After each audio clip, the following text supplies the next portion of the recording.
अस्सलामु अलैकुम वरहमतुल्लाहि वबरकातुहू। ग़ैरा में कदर सामीन और मुअज़्ज़ज़ नाज़रीन, उम्मीद करता हूँ कि आप हज़रात बख़ैर और आफ़ियत से होंगे। आज और एक बार मैं आप हज़रात की खिदमत में हाजिर हुआ, क्योंकि मैं ये बात बार बार कहता हूँ कि दौरे हाजिर में दीन इस्लाम को जो नुकसान पहुँचाया जा रहा है वो उन अनपढ़ और जाहिल आदमियों की तरफ से पहुँचाया जा रहा है जो खुद साख्ता अल्लामा बने हुए होते हैं, लेकिन हकीकत में वो बिल्कुल कुरान और हदीस से बेखबर होते हैं।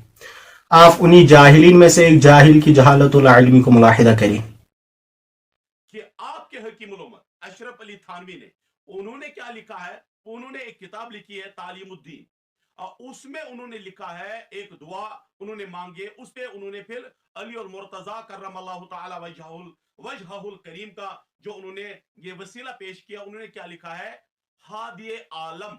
अब मुझे बताइए कि हादिए आलम अली और मुर्तजा कररमल्लाहु ताला वजहुल करीम को कहना कैसा?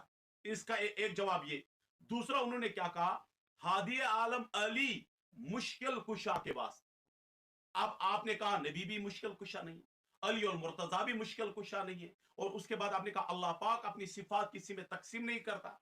अब मुझे बताइए, आपके अशरफ अली थानवी अली और मुर्तजा को मुश्किल कुशा कहता है, अब उस पर क्या फतवा लगेगा? ये सवाल है मेरा आपसे। आपने देख लिया कि जाहिल आदमी हजरत अशरफ अली थानवी पर एतराज करता है, हजरत अशरफ अली थानवी पर तनकीद कर रहा है कि हजरत अशरफ अली थानवी रहमतुल्लाह अलैह ने अपनी किताब तालीमुद्दीन और इस्लाही निसा में एक अशार लिखा है, जिसमें हजरत अशरफ अली थानवी रहमतुल्लाह अलैह ने हजरत अली रज़ी अल्लाह तआला अन्हु को हादी आलम और मुश्किल कुशा लिखा है, और ये मुतालबा कर रहा है कि इस पर कौन सा फतवा लगेगा, और ये मुतालबा जवाब का कर रहा है, लिहाजा मैं इस पर जवाब दूंगा। कसम खुदा, इनकी इस तनकीद से ये बात साफ वाज़ेह होती है कि ये कितना जाहिल और ला इल्म है, क्योंकि इस मसले में सबसे पहली बात जो समझने की है, इस अशार में जो सबसे पहली बात समझने की है वो ये है कि क्या हजरत अशरफ अली थानवी रहमतुल्लाह अलैह हर जमाना में हजरत अली रज़ी अल्लाह तआला अन्हु को हादी आलम और मुश्किल कुशा समझते हैं कि नहीं। जब हम हजरत अशरफ अली थानवी रहमतुल्लाह अलैह का अकीदा देखते हैं तो हम देखते हैं कि हजरत अशरफ अली थानवी रहमतुल्लाह अलैह तो अल्लाह तबारक व तआला के अलावा हर जमाने में किसी को मुश्किल कुशा और हादी आलम नहीं समझते। अब रह गई ये बात जो उन्होंने कहा कि उन्होंने हजरत ने अपनी किताब में हजरत अली रज़ी अल्लाह तआला अन्हु को हादी आलम और मुश्किल कुशा लिखा है। इसकी क्या वजह है?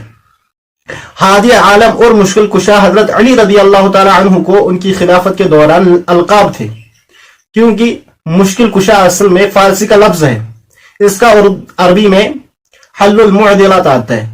हल्लुल मुअदिलात का माना आता है या मुश्किल मसाइल को हल करने वाला।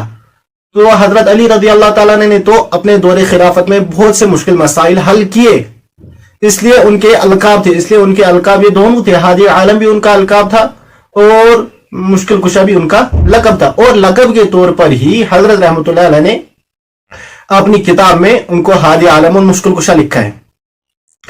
अगर आप इस अशार को भी गौर से देखो तो इस अशार के आखिर में भी हजरत रहमतुल्लाह अलैह ने हजरत अली रज़ी अल्लाह तआला अन्हु को वसीला माना है, यानी हजरत अली रज़ी अल्लाह तआला अन्हु को वसीला मानते हैं, ना कि हजरत अली रज़ी अल्लाह तआला अन्हु को मानते हैं, क्योंकि इस अशार के आखिर में है हादी आलम अली मुश्किल कुशा के वास्ते। इसका मतलब यह है कि वो हजरत रहमतुल्लाह अलैह हजरत अली रज़ी अल्लाह तआला अन्हु को क्या करते, वसीला मानते, ना कि उनसे मांगते। अब रह गई ये बात जो उन्होंने कही थी कि इस पर कौन सा हुक्म लगेगा, इस पर मैं इन्हीं की एक किताब से एक हवाला पेश करूंगा। इनकी एक किताब आती है जिसका नाम है रिसाइल मीलाद हबीब सल्लल्लाहु अलैहि वसल्लम, उसके सफा नंबर 174 पर इनसे सवाल होता है, एतराज नंबर 12 है, उसमें इनसे सवाल होता है कि नात खा मजालिस मीलाद में कुछ ऐसे अशार पढ़ते हैं जो इस्लामी अकायद के खिलाफ होते हैं और उनमें शिरक या कुफर होता है। इसके जवाब में ये क्या जवाब देते हैं? ये कहते हैं कि शायराना मजाक अलग होता है, यानी शायराना फन जो है वो अलग है, इसमें हुदूद शरिया निगाह में नहीं रखी जाती, और ये कहते हैं कि इसमें पहले ही फैसला हो चुका है, ये कहते हैं कि इसमें पहले ही फैसला हो चुका है कि अशार में मुबालगा होता है और अशार से किसी के अकायद का सुराग नहीं लग सकता। यही कहते हैं कि अशार पर हुक्म नहीं लगता, अशार में मुबालगा होता है और अशार से किसी के अकीदे साबित नहीं होते। इन्हीं की किताब है, इन्हीं की एक किताब आती है रिसाले मीलाद हबीब सल्लल्लाहु अलैहि वसल्लम। इसमें कहते हैं कि अशार पर हुक्म नहीं लगता है और अशार से किसी का अकीदा साबित नहीं होता। और ये जाहिल आदमी कहता है कि अशार पर हुक्म लगाओ। अरे भैया, अगर आपने अपनी किताबें पढ़ी होती, अगर आपने अपने उलमा की किताबें पढ़ी होती तो आपको ये बात पता होती कि हमारे उलमा ने कौन सी बात लिखी है। आप ही के उलमा ने तो ये बात लिखी है कि अशार से अकीदा साबित नहीं होता और अशार पर कोई हुक्म नहीं लगता, और आप जाहिल आदमी आकर कहते हो कि अशार पर हुक्म लगाओ। लिहाजा अगर आपको अशार पर हुक्म ही चाहिए तो पहले तो फिर आपको ये बात माननी पड़ेगी, या तो फिर आप हक पर हो या फिर आपके अकाबिर हक पर है। पहले ये फैसला आपको करना है। क्या करना है? पहले ये फैसला आपको करना है कि आप हक पर हो कि आपके अकाबिर हक पर है। क्योंकि आप कहते हो कि अशार पर हुक्म लगता है, आपके अकाबिर कहते हैं अशार पर हुक्म नहीं लगता। इसलिए हम बार बार ये बात कह रहे हैं कि आप सिर्फ उम्मत को धोखा देते हो और कुछ नहीं। आप सिर्फ अपनी जहालत और लाइल्मी से उम्मत को धोखा देते हो और कुछ नहीं। लिहाजा इससे कोई फायदा नहीं होगा कि आप उम्मत को धोखा दे। आज उम्मत बाखबर है, उम्मत को वाज़ह तरीके में ये बात पता है, वाज़ह तौर पर यह बात पता है कि हक कौन है और बातिल कौन है। लिहाजा आप उम्मत को धोखा ना दे। इसलिए अल्लाह तबारक व तआला से बार बार ये दुआ करनी चाहिए कि अल्लाह तबारक व तआला हम सबको इन मकरू फरेब किस्म के लोगों के धोखे से बचाए, क्योंकि ये सिर्फ उम्मत को अपनी जहालत और लाइल्मी से धोखा देते और कुछ नहीं, और कुछ भी नहीं ये करते।